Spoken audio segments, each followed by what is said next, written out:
Well, good morning, everybody. This is your severe weather briefing here.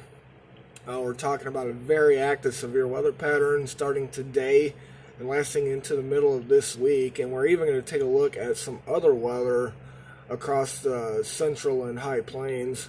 Even next week, we got a pretty potent dynamic storm system coming in for next week, and we'll dive into that as well. But for right now, we have that enhanced risk for severe weather. It does include northeast Texas, southern Arkansas, northern half of Louisiana, and parts of Mississippi.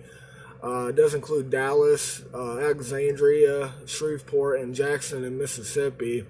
We also have that slight risk that does include Wichita Falls, parts of Fort Sill, Oklahoma, Abilene, Waco, Lufkin area. So this is the severe weather update for today, or the outlook. And we're going to take a look at that tornado threat, which is still maintained a 5% risk. It does include those areas where that enhanced risk is.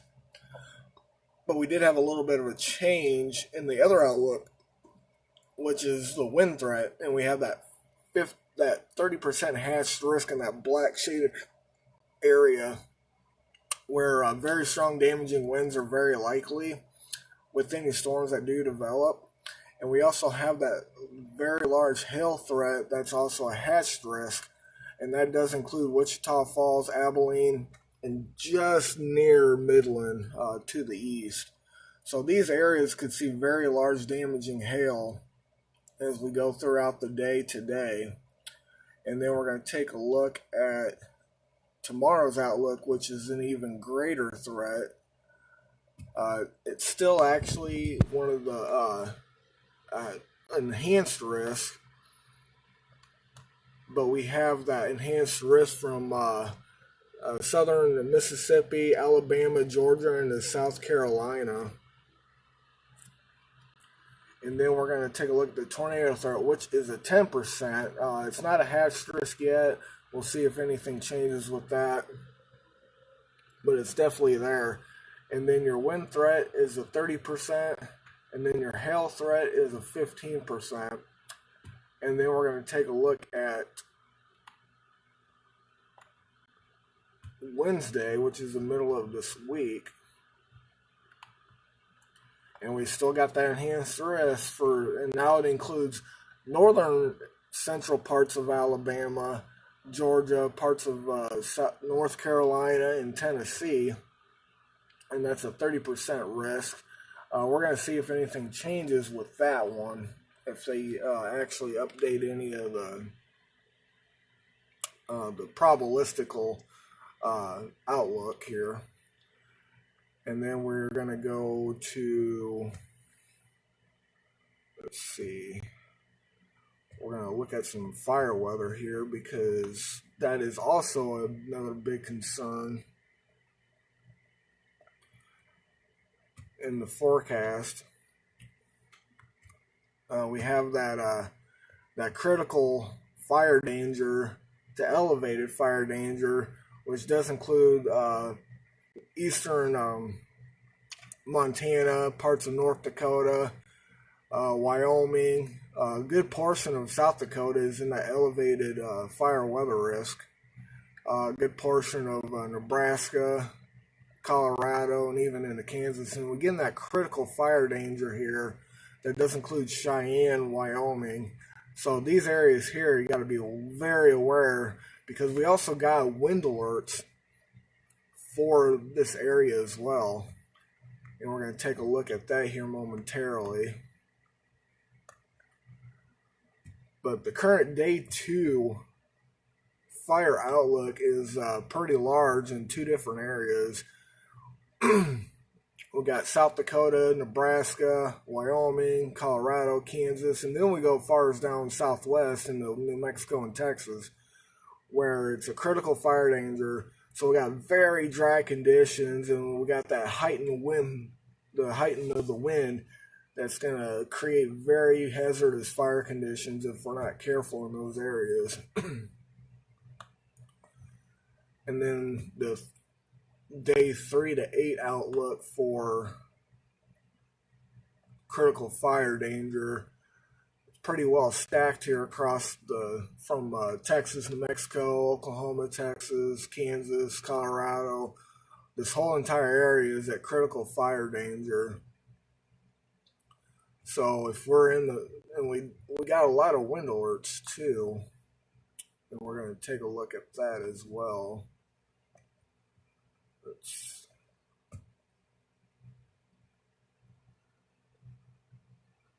doing everything one-handed here. We're going to take a look at all the wind alerts. Very large area of wind, especially up here in Montana, northwest South Dakota, parts of southwest North Dakota. Got that red flag warning across North Dakota or South Dakota, Wyoming, and parts of Nebraska. So we got a lot of very strong winds coming out of the northwest. And we got fire weather here as well. Also, even down in New Mexico, Colorado's in on this as well.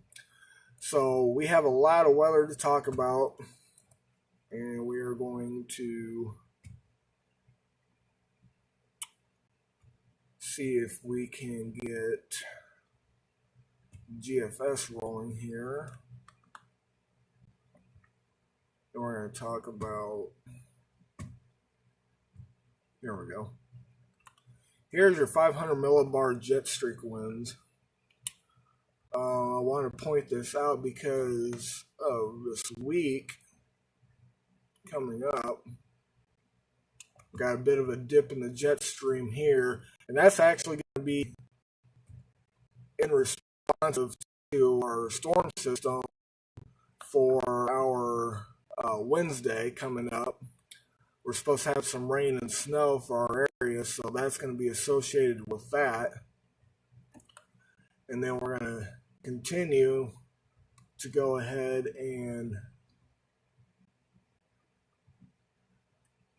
go into next week, and you could see, look at that, very, very strong jet streak coming in from the southwest, moving northeast. That's at least hitting 100 knot winds here of this jet streak winds. And that's going to be associated with our next storm system going in to next week. And we're going to also take a look at that. Convective products.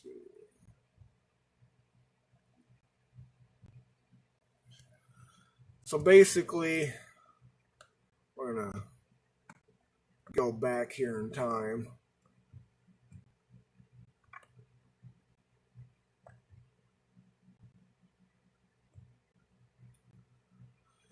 So basically, we still got some snow up here in the upper Great Lakes region.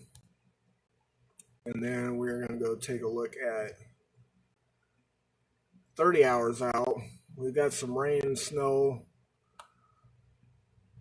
for our storm system coming up this middle of this week. Got that wraparound snow here, folks. Wraparound snow, that low pressure system. And then we're going to go further ahead out as that system begins to move off towards the New England region. And this is the storm system we're watching for next week. We got a very potent storm system that's going to bring all kinds of precipitation. We're talking rain and snow, possibly even heavy snow. We could even be talking about severe weather here along the deep south and the central plains. So we're going to have to really watch the storm system and see what happens with it, because I do believe this is going to be a big one. And we will continue to watch it as we go throughout not only this week but next week as well.